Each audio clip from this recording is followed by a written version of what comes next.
Okay, so we have just had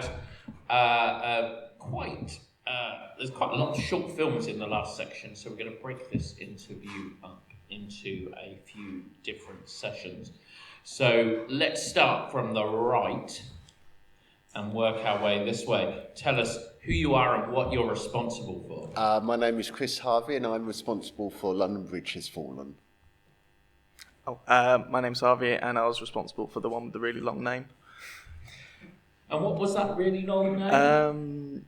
Good question. The Dark Ponderings of a Desperate Man trying... Oh, no. I genuinely can't remember it.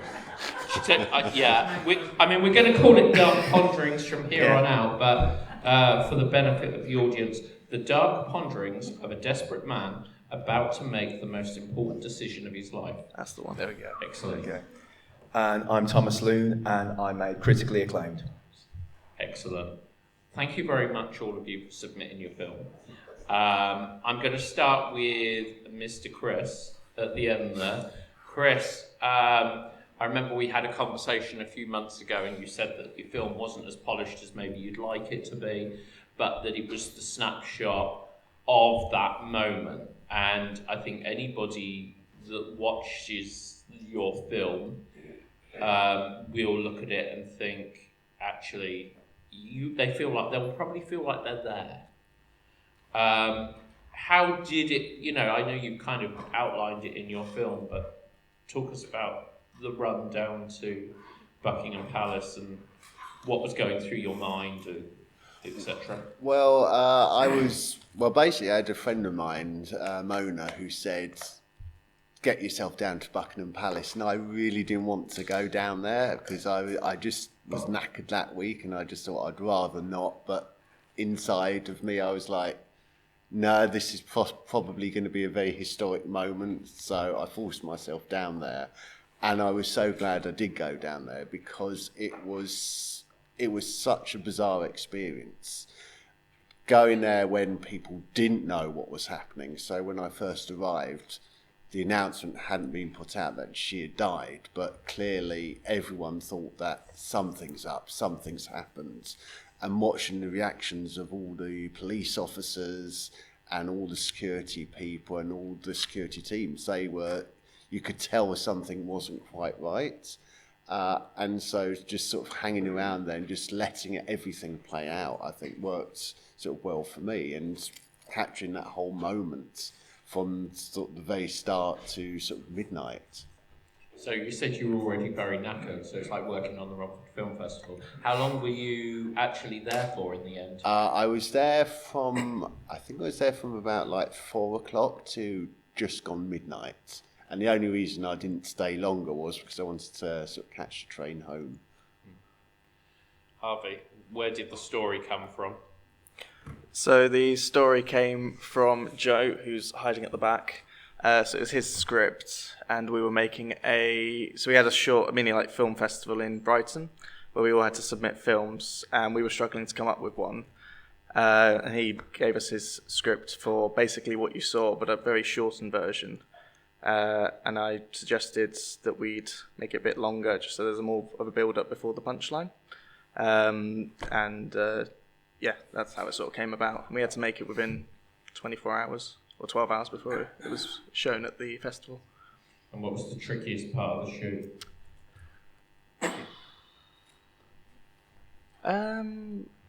Probably doing it, because we had to do it so quickly, we didn't really have time to plan shots, so most of that was just improvised on the night. And then just getting it back and editing it throughout the night, knowing that it was going to be shown the next day. I couldn't put anything wrong because it wouldn't have worked. Thomas, so where did the story idea come from? Well, I suppose a bit like Harvey, I just wanted to make something. I'm mainly an actor, and we all know how hard it is to make a career as an actor. And I think I can live with myself if I try really hard and I don't get to where I want to be. But I couldn't live with myself if I didn't do everything I could to make that happen. So I thought making a film to kind of get it out there and try and send it to industry people, that was my first priority. So kind of, I guess, putting the cart before the horse. And it's only then when I thought, right, I want to make something, that's when I started to sit down and think, I want to make it as simple as I can. So what's more simple than an interview? And then how can I make that more interesting? Having like flashbacks and things like that. And then I guess that's when I things that I felt subconsciously started to bubble to the surface when I started writing it. So yeah, similar to Harvey, I just wanted to make something, and it's not until about halfway through when I thought, oh, maybe I've actually got something here that means something to me, you know. And how did you go about getting your cast, your fellow castmates? Yeah, well, I mean, like I said, I'm an actor, really. I've been doing it for about 9 years, so I'm very, very fortunate that I've done a lot of short films and like some feature films. So really, I really knew who I wanted to cast. I wrote it with the people in mind. Fantastic, fantastic performers. And I was so lucky that they said yes, and so grateful. I think it was either Tarantino or Paul Thomas Anderson said like 90% of the work is if you can cast the right people, then the job's almost done for you. And I definitely went with that mentality. I thought if I can get these people, then we're away. And I think they exceeded my expectations. They're amazing. So good, then. And how long did the shoot take, and how much was your budget, if you don't mind telling No, us? I don't mind at all. 2 days. That felt like 10. It's the longest 2 days of my life. And it was about £2,000 I spent on the film. Yeah, about 2,000, which I know is like micro budget, but for me it felt like it might as well have been £1 million. But yeah, money well spent. I'm proud of it. Really proud of it. And I guess the same question I asked Harvey of you. What was the most complex part, Thomas, of your shoot? Well, you know, sorry to keep coming back to it, but the fact that I'm an actor, I've never directed anything before. This was the first time writing, first time directing. So it felt like every minute was a new challenge. Sorting locations, arranging actors coming in on the train. So it felt like everything was new and everything was difficult. Probably the hardest part, I remember a really specific moment. That scene when we filmed in the car park near the end of the film, where it's Michael and his ex-girlfriend, they're talking. We had a different location in mind, somewhere that I had my heart set on all through the pre-production. And naturally, it starts pouring down the rain. So we had to think on our feet and go down to that car park. But I remember that moment, and all the actors were there, and my flat was crowded, there was equipment everywhere, and I just thought, Jesus, this is too much. What am I doing? This is really, really hard. But I guess that's where, and I'm sure you guys can speak to it too, if you surround yourself with people who really want to work on it and are really collaborative, they can look after you. Yeah. And you don't have to do everything yourself. And just took a breather, took 5 minutes, and we went down to the car park, and it actually turned out better than the other location, I think. But that was a particularly difficult moment, I would say, in the shoot. Yeah. Harvey, there's that bit where the glasses get slapped off. Mm-hmm.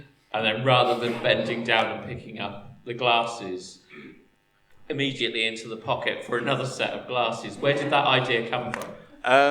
Again, that was Joe's idea. He just said, because I had 2 pairs of glasses at the time, and I think they just happened to break on set. Right. So I was like, oh, great. He was like, oh, you could make a joke out of that, seeing as though you've been stressed about this game all night. Every time you go downstairs, you slap your glasses off, you put on a new pair. It's a new you, up you can go.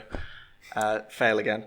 So that's where the idea for that came from, was just sort of because something else happened where you were like, oh, add that into the script. So that wasn't originally part of the short. I think, we're not going to ruin how it ends, because hopefully some people will watch it elsewhere.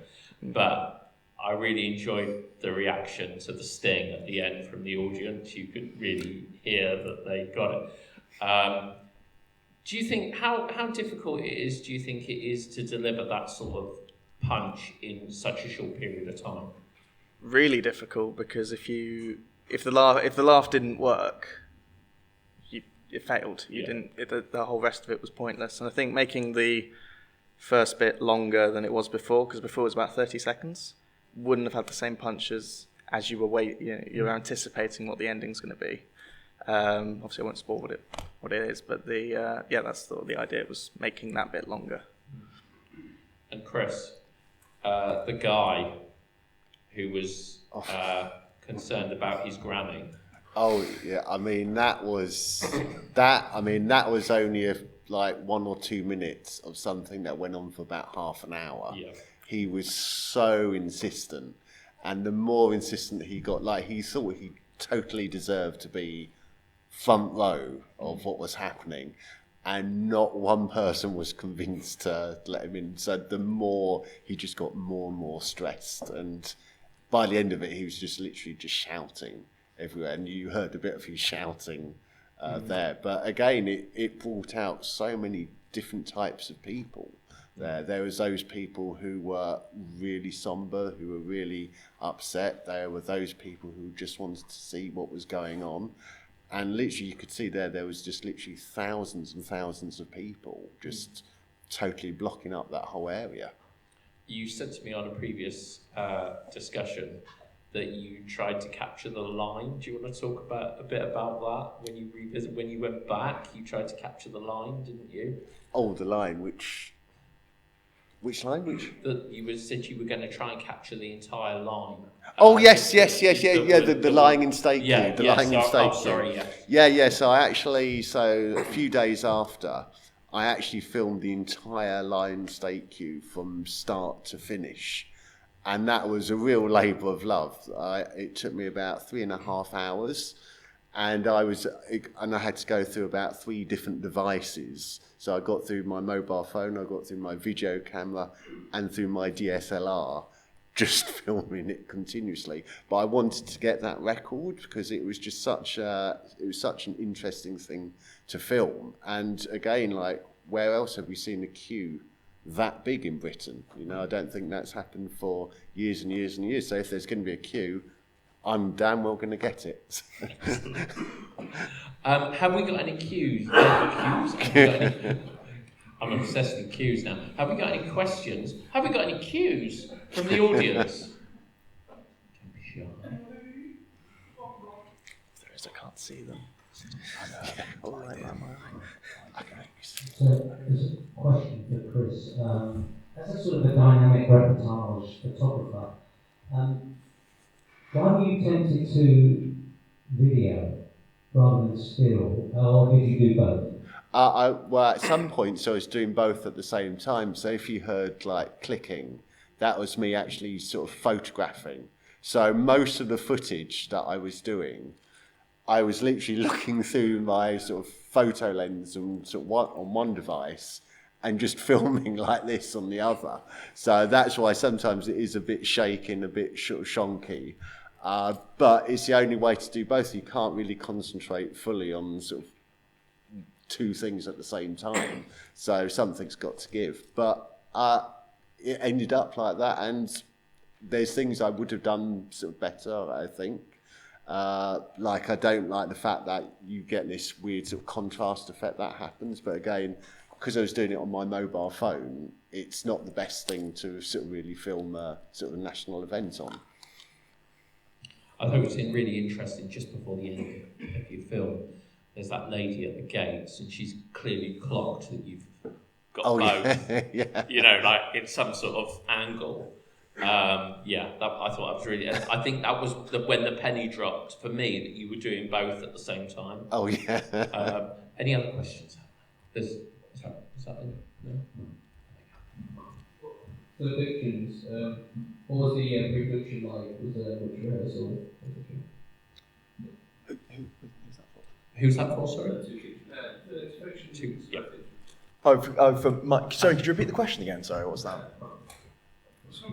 Yeah, sorry. For the pre-production, what was it like? Which rehearsals? What was that like? Not, in terms of rehearsals, not really. To be honest, going into it, because I knew that it was my first time directing and I would have so much to worry about on the day, in terms of my own performance, it was the last thing I wanted to worry about. So I prepared a lot on my end. I did a lot of the accent work for the start of the film.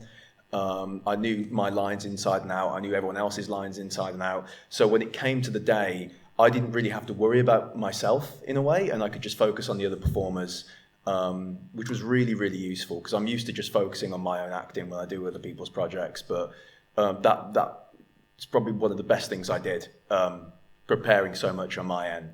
I think I did it for the Scottish scene at the start. We rehearsed a little bit on Zoom, But other than that, no, we just, I just had so much faith in the actors, and we managed to get through the scenes quite quickly, to be fair.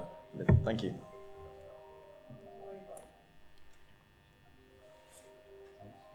Have we got any other questions out there? Oh, hang on, one right at the front.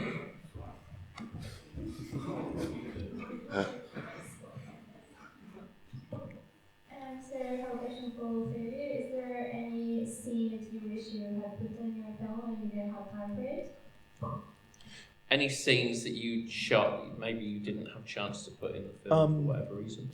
Not really. There was another bit of interview section that was that we shot, but to be honest, it became pretty clear pretty quick that when it was in the edit, we just didn't need it. And I wanted to be really ruthless with cutting stuff, and I guess the shorter the better with a short film like that. So, no regrets is my answer. No regrets. What would I cut? Probably just the transition film. I maybe cut down the actual length of just me being depressed. I'd probably cut that down by 20-30 seconds, and then also the transition from that to then suddenly getting the paper, I think it's a bit too out of the blue. So that's probably something I would change. I think for me, I would have loved to have added in an interview I did with two Royal super fans, but one called John, one called Sky. But the problem was where I interviewed them was in an incredibly busy Green Park station, and the audio just wasn't good enough. And I would have loved to include them because they were so heartbroken, and that would have been an amazing moment to have. But yeah, it just wasn't practical for the film. Excellent. Big round of applause for our three filmmakers. Thank you very much.